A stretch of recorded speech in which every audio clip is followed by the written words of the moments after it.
Film diawali dengan memperlihatkan seorang sandera yang disiksa oleh pimpinan pemberontak yang kebetulan lokasinya berada di Nepal. Belum diketahui apa penyebab orang itu ditawan.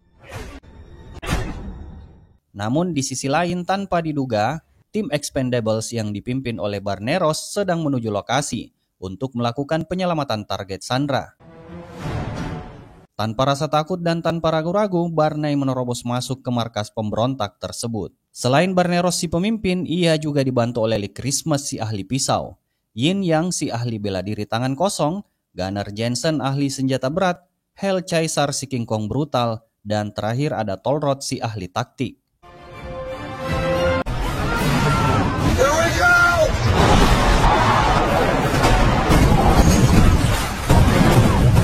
Come on, you!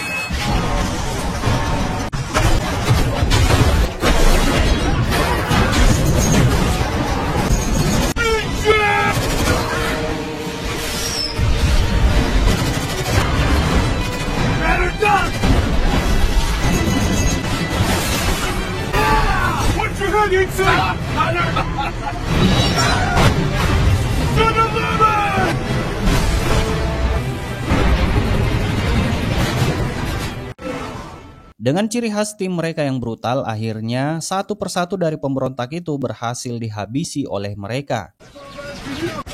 Tak lama kemudian dari kejauhan, Barney dikagetkan dengan kemunculan sebuah helikopter yang langsung menyerang mereka. Namun bukan Barney namanya kalau tidak brutal. Makanya untuk mengantisipasi serangan lanjutan, Barney pun menyerangnya lebih dulu menggunakan sepeda motornya.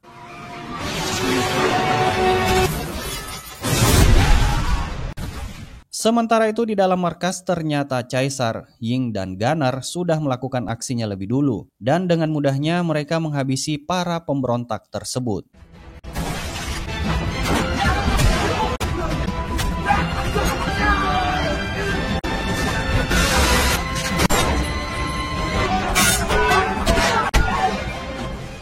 Di waktu yang sama, ketua pemberontak yang mendengarkan keributan itu berencana akan menghabisi sandranya itu. Namun sesaat sebelum ia menarik pelatuknya, tiba-tiba Barney Ross dan tim tiba di waktu yang tepat untuk mengevakuasi sandera tersebut.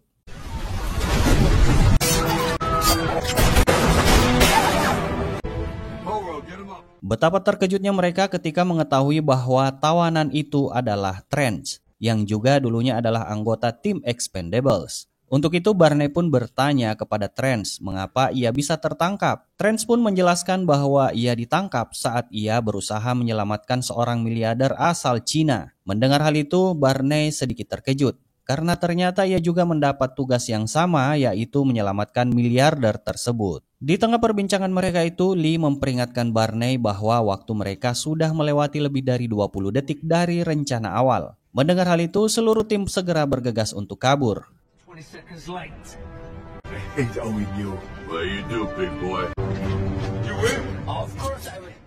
Namun begitu mereka keluar, para pemberontak ternyata sudah mengepung dari segala arah. Seperti sebelumnya, tim Expendables melawan tanpa sedikit pun rasa takut. Mereka menembak sambil memanjat menuju menara untuk meluncur dengan Flying Fox.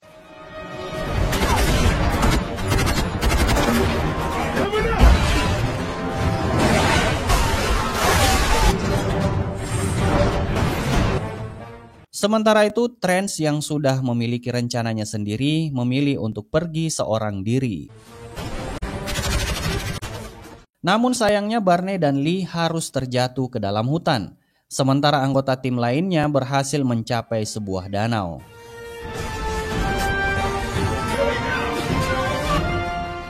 Tak lama kemudian Barney dan Lee yang terjatuh pun segera dikepung oleh para pemberontak. Beruntung dari kejauhan, Billy sang penembak jitu tim Expendables ternyata sudah siaga di atas bukit sejak awal misi akan dilakukan. Dan dengan keahliannya sebagai sniper, Billy dengan mudah menyingkirkan para pemberontak satu persatu. Sementara itu tim Expendables yang sebelumnya terjun ke danau berhasil menggunakan sebuah kapal.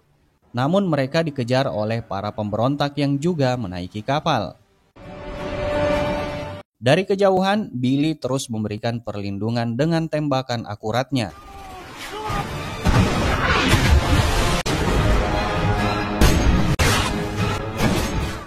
Di sisi lain, Barney dan Lee juga telah berhasil masuk ke pesawat mereka. Setelah Barney berhasil lepas landas dengan pesawatnya, ia pun kemudian kembali turun ke permukaan air demi bisa menjemput anggota timnya yang lain. Namun tak disangka ternyata seorang pemberontak yang mengejarnya berhasil memasuki pesawat. Menyadari hal itu, Barney dengan sigap langsung menghabisinya. Selanjutnya semua tim yang lain segera naik ke pesawat dengan menggunakan speedboat. Namun tak lama kemudian mereka dikejutkan oleh sekelompok musuh yang sudah standby di atas bendungan untuk melakukan perlawanan. Namun bukan tim Expendables namanya kalau mereka mudah menyerah. Barney memerintahkan Lee untuk menembakkan misil berat dari pesawat tersebut. Walaupun tembakan pertama gagal, tak ingin menyerah, Lee mengulang tembakannya hingga akhirnya berhasil mengenai bendungan tersebut hingga hancur tak tersisa.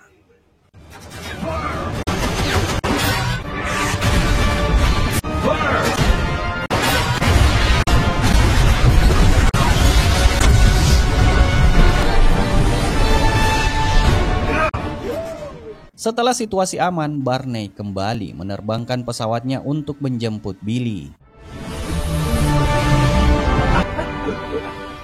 Malam harinya saat pesawat sudah berada di Cina, kini giliran Ying yang diberi tugas oleh Barney untuk mengantar miliarder itu pulang hingga ia tiba dengan selamat di rumahnya. Tak lama, Gunner bertanya kepada Yin kapan ia akan kembali. Namun Ying menjawab kalau ia mungkin saja akan memulai kembali hidupnya yang baru di negaranya Cina. Tak lama setelah Ying pergi, saat itu juga tim memutuskan untuk kembali ke markas dan beristirahat. Keesokan harinya mereka berkumpul di sebuah bar untuk merayakan keberhasilan misi. Di sana, Barney sempat mengganggu Lee dengan mengejek pacarnya kalau ia terlihat begitu genit. Suasana pun penuh tawa dan canda. Namun di tengah keceriaan itu, Billy tiba-tiba datang dan meminta Barney untuk berbicara empat mata. Dalam percakapannya itu, Billy mengutarakan keinginannya untuk berhenti dari tim Expendables mulai bulan depan. Ia berencana pensiun karena ia ingin menikahi kekasihnya. Billy juga menekankan kepada Barney agar tidak salah paham dengan keputusannya. Mendengar hal itu, Barney justru menghargai keputusan Billy. Dan bahkan mengatakan bahwa dirinya juga pasti akan memilih hal yang sama jika berada di posisinya saat ini. Singkat cerita, Barney pun kembali ke markasnya. Namun setibanya di sana, ia dikagetkan oleh kemunculan tiba-tiba dari Crutch. Crutch ini adalah anggota CIA yang dulunya memberikan misi pada Barney. Namun Barney malah membunuh seorang agen CIA yang bernama James. Crutch juga menyampaikan bahwa bagaimanapun jahatnya anggota CIA, ia semestinya tidak dibunuh. Makanya kedatangannya di sana tak lain untuk meminta pertanggungjawaban Barney untuk mengerjakan kembali sebuah misi, dan jika menolak, maka ia dan seluruh timnya akan ditahan. Crutch menjelaskan misi Barney kali ini, yaitu mengambil sebuah barang dari bangkai pesawat Cina yang jatuh di sebuah pegunungan Albania. Benda itu sangat berharga, dan Crutch mengharapkan jangan sampai benda itu jatuh ke tangan orang yang salah. Crutch juga menjelaskan kalau barang itu sudah dirancang secanggih mungkin, yang akan membuat kode aksesnya berubah setiap 2 menit sekali. Untuk itu, agar memudahkan pekerjaan Barney, Crutch akan mengutus seorang wanita bernama Maggie Chen untuk memecahkan kode itu. Di samping itu, ia juga berpesan kepada Barney untuk menjaga dan membawa Maggie kembali dalam keadaan selamat. Karena jika tidak, semua anggota tim Expendables akan mendapatkan sanksi yang berat dari CIA. Nah, setelah mendengar semua penjelasan dari Crutch, karena tidak punya pilihan lain, Barney pun menyetujui untuk menjalankan misi tersebut. Tidak lama berselang, Barney akhirnya dipertemukan dengan Maggie Chen. Dugaan awalnya bahwa Maggie hanyalah perempuan rapuh langsung terpatahkan, karena ternyata ia juga memiliki latar belakang seorang anggota militer.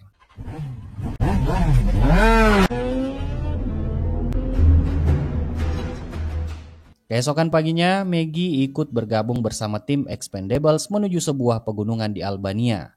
Setelah pesawat mereka mendarat, perjalanan pun dilanjutkan dengan berjalan kaki untuk menelusuri lokasi jatuhnya pesawat asal Cina itu. Di dalam perjalanan itu, Barney memberikan kesempatan kepada Billy yang sebentar lagi akan pensiun untuk memimpin barisan. Mendapat kepercayaan itu, Billy berlari dengan penuh semangat mendaki bukit dan mendahului timnya yang lain. Rekan-rekan Expendables pun terkesima menyaksikan energi dan daya juang Billy yang tidak hilang. Tak lama kemudian di sana mereka menemukan serpihan-serpihan pesawat yang berserakan. Mereka mengikuti jejak puing itu, yang akhirnya tim tiba di bangkai pesawat jatuh yang dimaksud. Barney segera memberi instruksi kepada Billy untuk naik ke posisi lebih tinggi agar ia bisa mengawasi dan melindungi tim dari jarak jauh. Sementara itu, Gunner dan Tol ditugaskan berjaga di luar area pesawat. Sedangkan Barney bersama Lee dan Caesar bersiap membuka pintu berangkas pesawat yang tampaknya agak sulit untuk dibuka. Ketika Barney dan dua rekannya menahan pintu agar tetap terbuka, Maggie pun mulai melakukan aksinya untuk mengambil barang tersebut. Namun mereka mendadak panik karena alat pemicu di dalamnya tiba-tiba aktif. Untuk itu Maggie hanya punya waktu kurang dari 1 menit untuk menjinakkan benda tersebut sebelum meledak.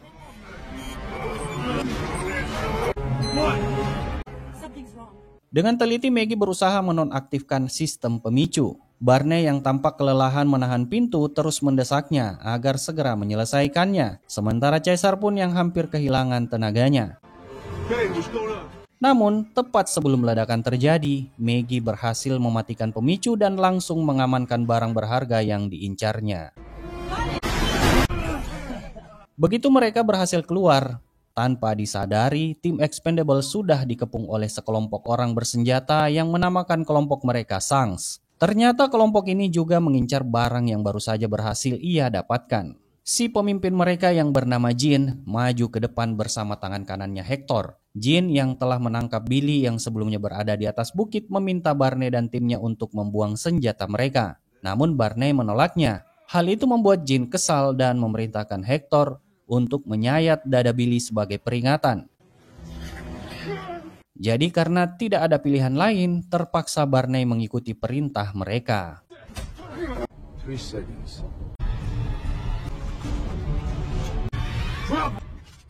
Setelah itu Jin kembali mengancam mereka untuk segera memberikan barang yang diambil dari pesawat atau sebagai gantinya Billy akan dibunuh dengan cara menusuk jantungnya.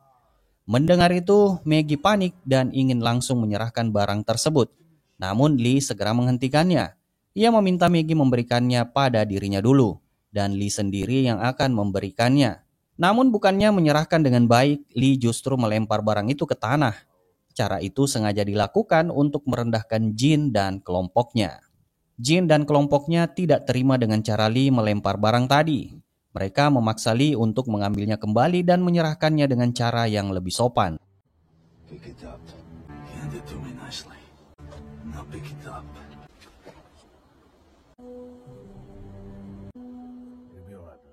Setelah berhasil mendapatkan barang itu, mereka pun memerintahkan Barney dan timnya untuk menunduk, sementara sebuah helikopter datang menjemput mereka. Namun sebelum mereka pergi, Jin justru menusukkan sebuah pisau ke jantung Billy, yang membuat Billy tewas seketika.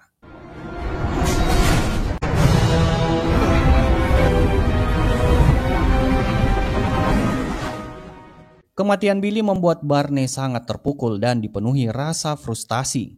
Dengan perasaan marah bercampur sedih, ia lalu menghampiri Maggie untuk mencari tahu sebenarnya apa isi barang yang direbut musuh. Maggie pun menjelaskan bahwa di dalamnya terdapat cetak biru sebuah tambang. Cetak biru itu menunjukkan lokasi plutonium, bahan yang bisa dijual dengan harga yang luar biasa mahal di pasar gelap. Setelah memberikan penghormatan terakhir dan menguburkan Billy dengan layak, Barney bersumpah akan melacak dan membunuh Jin beserta kelompoknya. Di sisi lain, Jin kini mendaratkan helikopternya. Ia lalu melanjutkan perjalanan menuju ke sebuah tambang menggunakan mobil. Terlihat ratusan anak buah Jin berjaga di sekitar lokasi tambang. Pada saat yang sama, Crutch menghubungi Barney untuk menanyakan barang yang sebelumnya ia minta. Masih diliputi amarah karena kehilangan Billy, Barney menjawab dengan nada keras. Ia mengatakan bahwa barang itu telah dicuri. Namun dengan tekadnya, Barney menegaskan kalau ia akan merebut kembali barang tersebut sekaligus membalaskan dendam akan kematian rekannya. We're done. Sementara itu di area tambang, Jin menunjukkan kekejamannya. Ia menculik para pria dewasa dari desa sekitar dan memaksa mereka bekerja keras menambang. Siapapun yang dianggap lemah atau sudah tidak berguna langsung dibunuh tanpa ragu. Dengan cetak biru lokasi plutonium yang kini sudah ia dapatkan, Jin kembali memerintahkan Hector untuk segera mengekstrak seluruh plutonium dari tambang itu dan menegaskan kalau semuanya harus selesai dalam waktu 3 hari. 3 days. Di sisi lain, Barney dan timnya akhirnya berhasil mengetahui lokasi persembunyian Jin. Mereka segera menurunkan pesawat dan melanjutkan perjalanan dengan menggunakan mobil yang ada di sekitar. Dalam upaya mencari informasi lebih lanjut, Barney membawa timnya menuju sebuah bar. Di tempat itu, ia memperhatikan banyak pria bertato dengan simbol yang sama seperti milik Jin. Saat salah satu pria mendekati mereka, Barney dan Lee langsung bergerak cepat dan berhasil melumpuhkannya. Setelah melihat situasi aman, Maggie masuk mengambil peran, di mana ia mulai mengorek keterangan dari seorang pria bertubuh agak tinggi di sana. We're on this move. Keesokan harinya, tim Expendables kembali melanjutkan perjalanan mereka. Saat hari mulai gelap, Barney memutuskan untuk berhenti dan beristirahat di sebuah kota tua yang sudah lama ditinggalkan penduduknya. Malam itu, setelah mereka selesai makan, suasana terasa hening. Barney terlihat termenung, masih diliputi rasa bersalah atas kematian Billy. Keesokan paginya, seluruh anggota tim Expendables sudah bangun dan mulai membicarakan strategi berikutnya. Hanya Gunner yang masih tertidur pulas, bahkan dengkurannya begitu keras hingga membuat suasana sedikit kacau. Sementara itu, Caesar keluar sejenak untuk menghirup udara segar pagi hari. Namun pandangannya langsung tertuju pada sekelompok orang bersenjata yang bergerak cepat menuju ke arah mereka. Menyadari bahaya, Caesar segera kembali masuk dan memberi peringatan agar semua orang tiarap. Hingga aksi baku tembak antara kedua kelompok itu pun terjadi begitu brutal.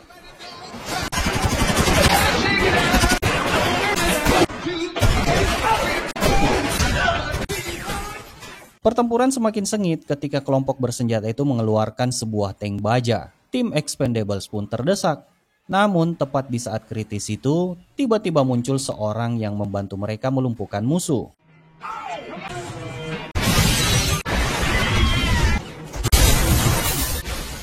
Orang itu ternyata adalah Booker, seorang teman lama Barney.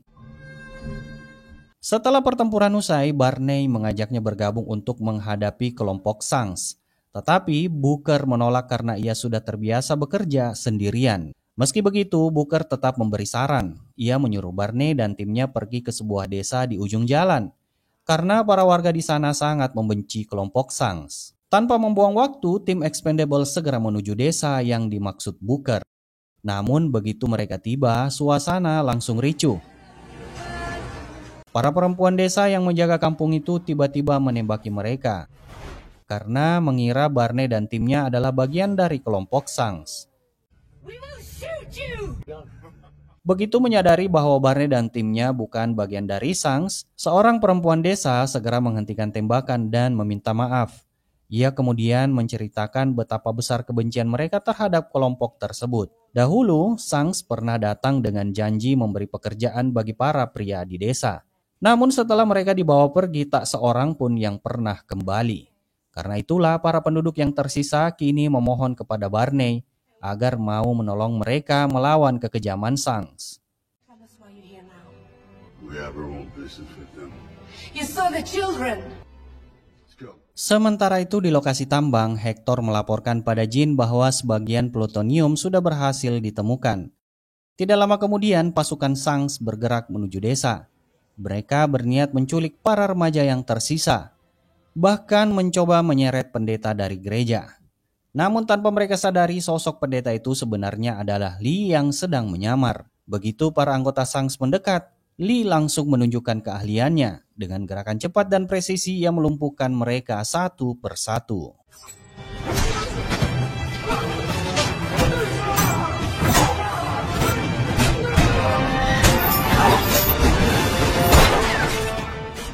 Begitupun anggota tim Expendable yang ada di luar yang juga menghajar satu persatu anggota Shanks. One more! Berpindah ke lokasi tambang setelah seluruh plutonium berhasil dikumpulkan, Jin memerintahkan Hector untuk menyingkirkan semua pekerja tambang dan menghabisi mereka, agar tidak ada satupun jejak yang tersisa. Singkat cerita, Barney bersama timnya mengamati kekuatan musuh dari kejauhan dan ia melihat kelompok Shanks memiliki artileri berat yang pastinya tank pun bisa hancur lebur. Menyadari betapa berbahayanya hal itu, Barney pun menyusun rencana agar mereka nantinya terjebak dalam tambang. Pertama-tama tim Expendables menggunakan pesawat untuk menyerang para penjaga yang berada di luar area tambang.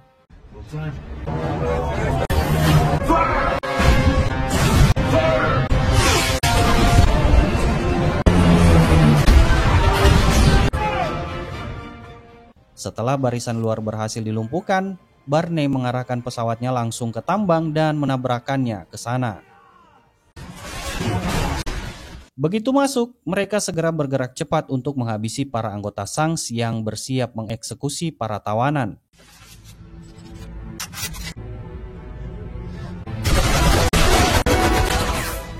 Di sisi lain ternyata Jin juga sudah menyiapkan jebakannya, yaitu beberapa bom telah dipasang di dalam tambang itu dan langsung Jin ledakan.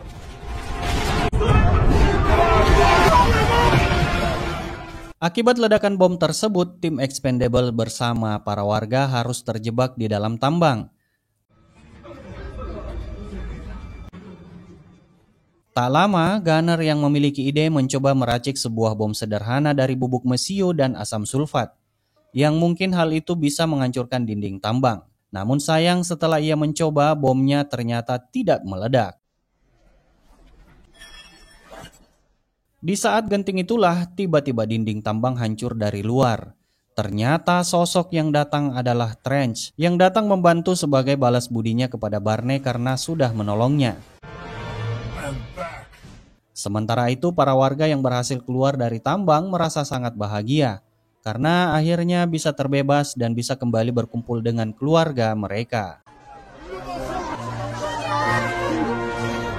You even know, right? Right. Tak lama kemudian, sebuah helikopter datang menghampiri Barney dan yang lainnya. Ternyata ia adalah Crutch yang juga sudah kesal dengan Jin. Makanya kedatangannya itu untuk membantu tim Expendables mengejar Jin. Di tempat lain terlihat Jin tengah mengawasi iring-iringan kendaraan yang membawa plutonium. Namun rencananya terganggu ketika tim Expendables tiba-tiba datang dan langsung menyerang Jin.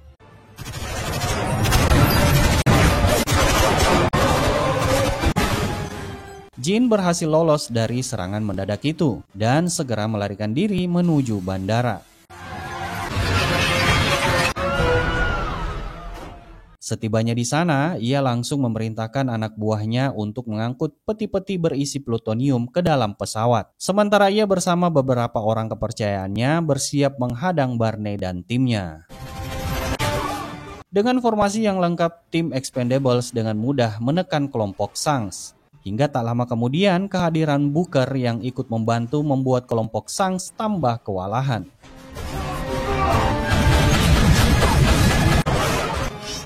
Satu persatu anggota Shanks tumbang, makanya Jin saat itu mencoba melarikan diri. Namun Barney yang melihatnya segera mengejarnya. Sementara Crutch dan Trench naik ke sebuah mobil mini untuk menghujani sisa pasukan musuh dengan tembakan. Di saat yang sama, Hector juga berhasil kabur. Namun Lee datang menghadangnya, hingga akhirnya pertemuan itu pun berubah menjadi duel sengit antara keduanya.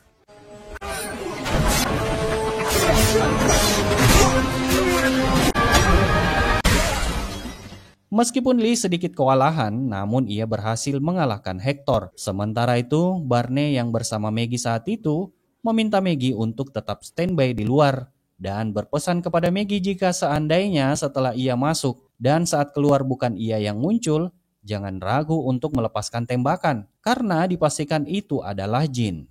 Setelah di dalam ruangan, Barney dan Jin saling adu tembak. Namun berhubung peluru Jin habis, makanya ia menantang Barney untuk berduel dengan tangan kosong, sambil terus memprovokasi Barney hingga Barney kesal dan menerima tantangannya itu.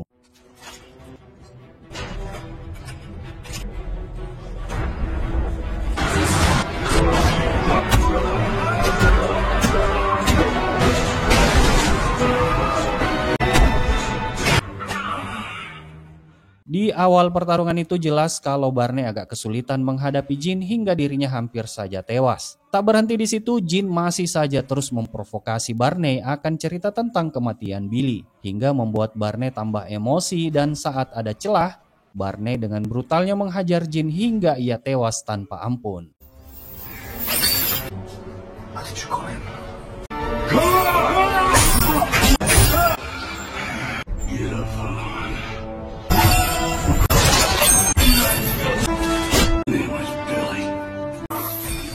Sementara itu, Maggie yang sejak tadi menunggu di luar, seketika merasa tenang saat ia melihat kalau Barney yang keluar dari ruangan itu. Di sisi lain, Crutch yang tadi datang membantunya juga memberikan Barney sebuah pesawat untuk ia gunakan pulang ke markas.